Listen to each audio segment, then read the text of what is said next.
For this video, I want to show you how to find the inverse of a function as well as the domain and the range of the inverse.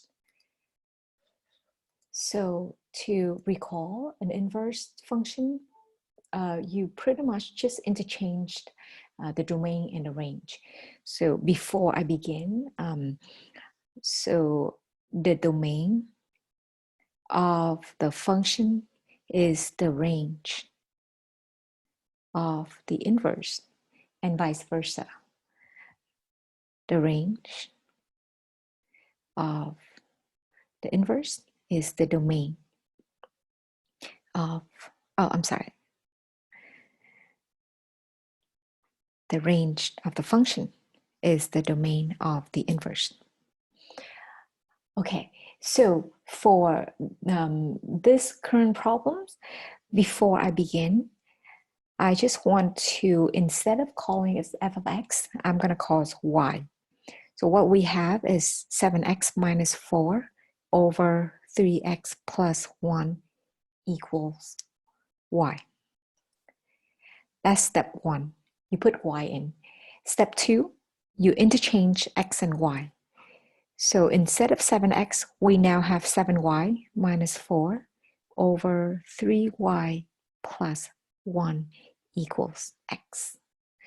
This is the second step.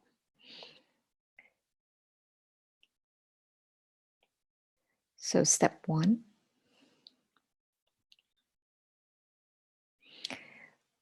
let f of x be y. Step 2, we interchange x and y. Step 3, you solve for y. Okay, so how do I solve for y? You see we have a fraction here, so you might want to multiply. So I'm going to multiply 3y plus 1 times x. All right, let's distribute.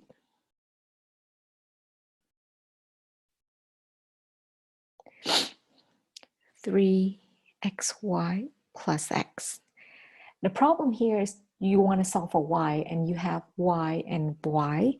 So I'm going to move y to one side. So 7y, and then move everything to the other side. Yeah. So 7y minus 3xy equals x plus 4. Okay. And now we're going to take out y because we want to isolate y.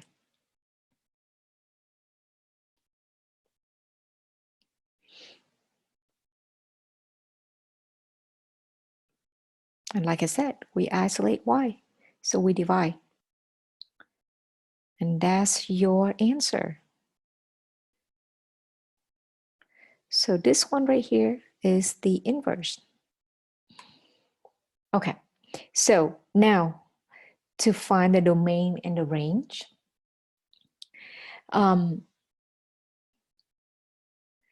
you see right here, domain of f is going to be the range of the inverse, right?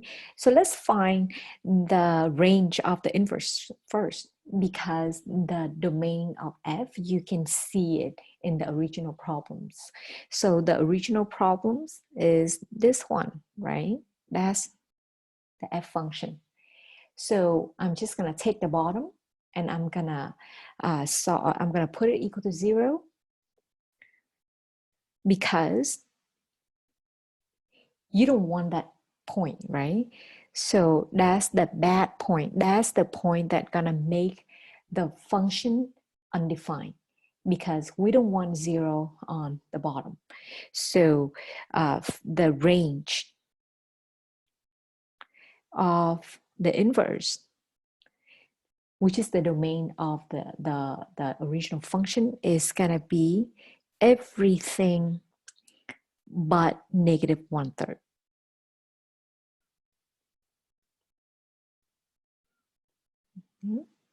Now we're gonna do the same thing for the new function.